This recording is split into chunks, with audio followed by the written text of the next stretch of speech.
Fuck the draft is my favorite phrase because it's from the 1971 seminal case law on First Amendment protections for freedom of speech. A man by the name of Cohen was arrested in '69 for wearing "fuck the draft" on the back of his jacket.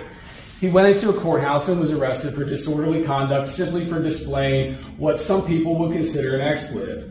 The Supreme Court held that one man's vulgarity is another man's lyric. That is a famous quote from Justice Harlan.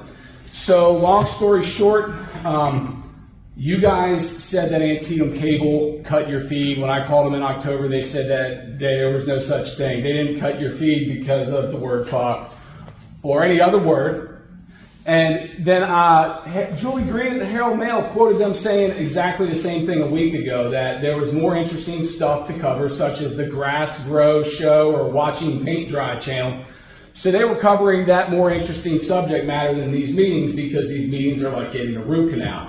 So I'm just a little confused as why you keep telling people that, and then Antietam contradicts your statements that they in no way, shape, or form cut you guys for curse words. It was because y'all are boring. No one wants to watch Mount Rushmore speak, and that's basically what a Board of County Commissioners meeting is like.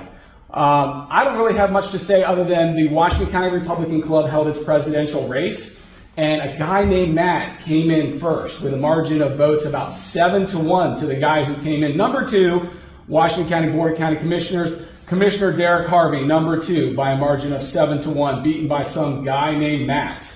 That's about all I have. I have 75 seconds left. I am now going to express to you how unhappy I am at the way that I have been treated for my free speech, the fact that you use taxpayer dollars to try to get fictitious fraudulent peace orders, and then you paid 2 county attorneys to represent citizens that claimed they were in their private capacity, though they were on the clock for the county, worked for the county, were county employees, and all the peace orders were originally filled out in the name of the county.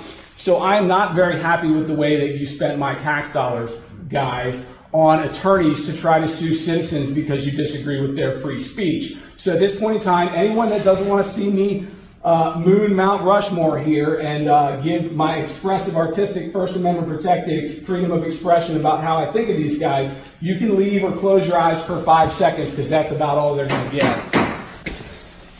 Mr. Porter, your time is... Mr. Porter, you're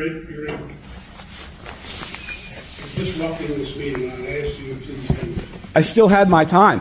I still have 18 seconds left. You have disrupted this meeting. I'm going to ask you to leave, or I'm going to call a recess, and everyone in this room will have to vacate. You're trying to create your own grounds for disrupting a public meeting. That would be you disrupting the public meeting, John, not me.